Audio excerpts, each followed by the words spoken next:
മാധ്യമപ്രവർത്തകരെ അഭിസംബോധന ചെയ്തപ്പോൾ ആദ്യമായി ഉന്നയിച്ച ഒരു കാര്യം ഇതായിരുന്നു. അതായത് വികസനത്തെ സംബന്ധിച്ച് ഒരു സംവാദത്തിന് നിങ്ങൾ തയ്യാറുണ്ടോ എന്നുള്ളതാണ്. ഈ വികസനം ഇത്രയും നാൾ പറഞ്ഞുകൊണ്ടിരുന്നതേ സഖാക്കളുടെ കാര്യമാണെന്ന് ജനങ്ങൾ തിരിച്ചറിയാൻ കുറച്ച് വൈകിപ്പോയി. അത്രയേ ഉള്ളൂ, നിസ്സാരം. ആണുങ്ങളായ പറഞ്ഞ വാക്കിന് വില വേണം. എന്തൊക്കെ പ്രതീക്ഷയായിരുന്നു. പുതുപ്പള്ളി വികസനം കൊണ്ടുവന്നിട്ട് കുറഞ്ഞത് ഒരു കോളേജെങ്കിലും അടിച്ചു തകർക്കാൻ സാധിച്ചില്ലല്ലോ. അതാണ് വിഷമം. പോട്ടെ, ഒന്നിപ്പഴിച്ച കാക്കത്തൊള്ളായിരം എന്നാണല്ലോ ചൊല്ല്.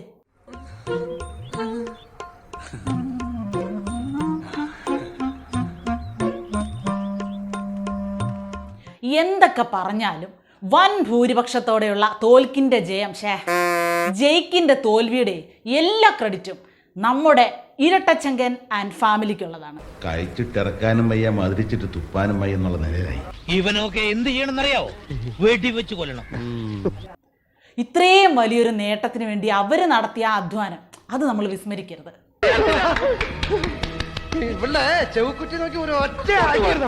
ഇനിയിപ്പോൾ സൂര്യൻ വിയർക്കുന്നവരെ കിടന്ന് ഉറങ്ങുകയും മുറ്റത്തിറങ്ങി പല്ല് തേക്ക് നാട്ടുകാരെ കാണുകയൊക്കെ ചെയ്യാമല്ലോ.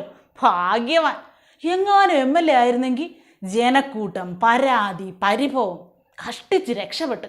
ചിലവുണ്ട് കേട്ടോ.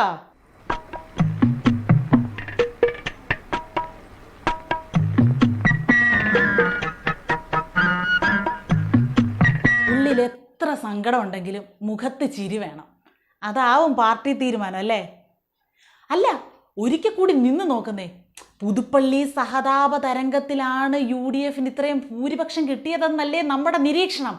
അപ്പൊ പിന്നെ ഉറപ്പായിട്ടും സഖാവിനും സഹതാപ വോട്ടിന് ചാൻസ് ഉണ്ട്.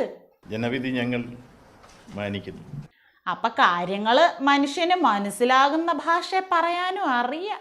BJPയുടെ നല്ല ഒരു ശതമാനം വോട്ട് ഈ തരംഗത്തിന്റെ ഭാഗമായിട്ട് UDFന് അനുകൂലമായിട്ട് പോയിട്ടുണ്ട്.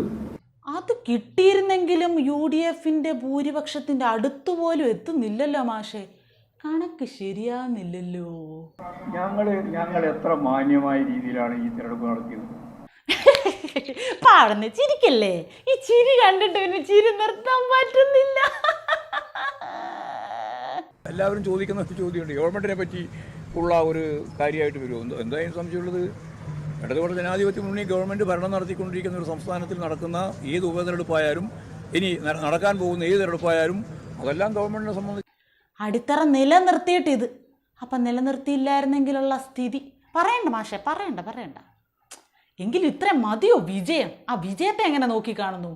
13ാമത് തെരഞ്ഞെടുപ്പ് എന്നാണ് അവസാനം ചാണ്ടിയും മനിപ്പഴ് ഈ തെരഞ്ഞെടുപ്പിനെ പറ്റി പറഞ്ഞിട്ടുള്ളത്. വാർത്തയിൽ വന്നുകൊണ്ടിരിക്കുകയാണ്. അതായത് 12 പ്രാവശ്യം ഉമ്മൻചാണ്ടി ജയിച്ചിട്ടുണ്ട്. 13ാമത്തെ പ്രാവശ്യത്തെ ഉമ്മൻചാണ്ടിയുടെ വിജയമാണ് ഈ വിജയമെന്ന് ഇപ്പോഴും അദ്ദേഹം തന്നെ വ്യക്തമാക്കിയിരിക്കുകയാണ്. സത്യം അത് തന്നെയാണ്. അത് കേട്ടാ മതി.